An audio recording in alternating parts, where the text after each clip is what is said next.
Well, the left is taking Supreme Court Justice Anthony Kennedy's retirement hard, so hard, in fact, that some of them want to throw out the entire constitutional order and delegitimize the Supreme Court itself. Ian Samuel is a lecturer at Harvard Law School. He's been demanding that as soon as Democrats hold power once again, they need to expand the size of the Supreme Court and pack it with liberals. A week ago, Samuel tweeted this, quote, "Pack the courts" should be a phrase on par with abolish ICE. Ian Samuel joins us tonight. Ian, thank you for coming on. Hey, thanks for having me. Welcome from Paris. Of course. Wouldn't it just be easier to give California, 27 new congressional districts in L.A. County and be done with it? Or maybe just abolish Congress entirely? I mean, if the goal is just to increase the power of the left, why mess around with the Supreme Court?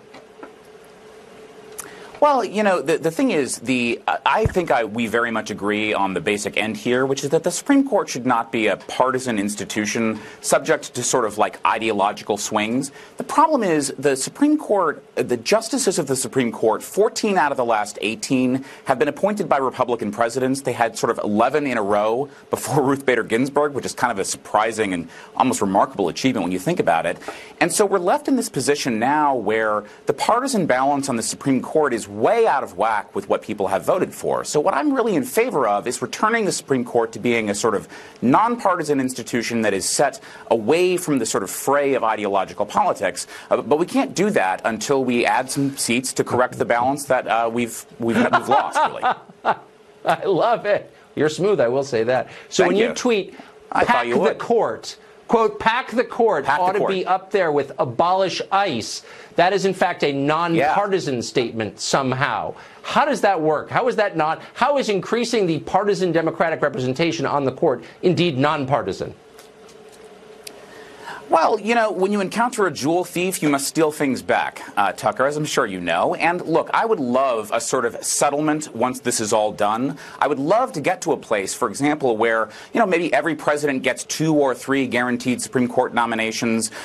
Maybe we should have an even-numbered Supreme Court. 10 justices, 5 from each party. I think that would be nice. It would require a little court packing, but that's the art of the deal.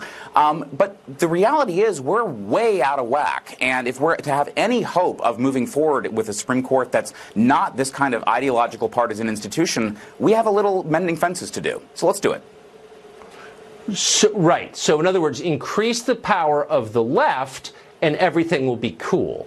But as long as it's center-right in the court, I think by anybody's, look, if you match public opinion polling to the issues, you will see that the court is not way out to the right at all. And I've seen it. Oh, come it's on. not. It's pretty much right in the Tucker, center. You don't believe that. It's not. On the issues, it is not. Well, I do believe it, actually, because I know of what all, the numbers are. I know you don't believe that, and I know you shouldn't, right? So, for example, true. I don't think either of us believe that the way that Citizens United should come out should be subject to a public opinion poll, even though you know as well as I do that 75% I'm not suggesting any of the decisions ought to be subject to public opinion. But that's not how law should work, right? You would agree with that. No, but you yourself, but you're making the counter case. It's hard.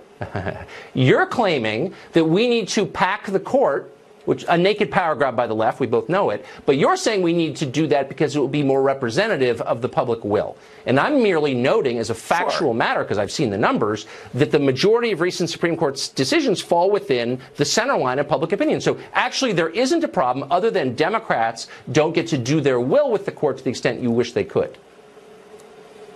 Well, I'm not so sure about that. Look, I've tried to learn well from the most accomplished politicians of my age. And to my mind, the best one is Mitch McConnell.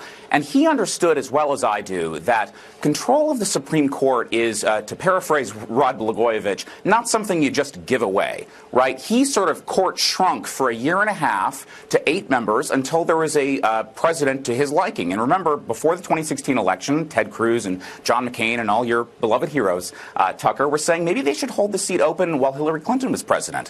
What I'm saying is that sort of power politics has to swing both ways, and then we have to end it. That's the view. So actually, it's not about okay, right. that at all. So you're saying that once we, and by the way, just for the record, I hated that. I hated that they did that.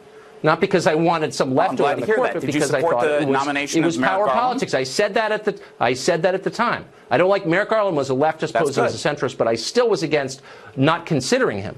However, what you're saying is that was wrong. what should we do about it? Let's do it 20-fold. No, we should No, I'm not saying if somebody, delegitimize if the you're court in the eyes of the public by packing it with lefties from Harvard. Okay, how about very this? cynical. I'm a reasonable That's more man. cynical than I am. How about this? I'm sorry, we're totally out of time. Yeah, give me one sentence. Okay. Socialism will win. Thanks for having me. Ian Samuel, thanks for revealing yourself. I appreciate it. From the border to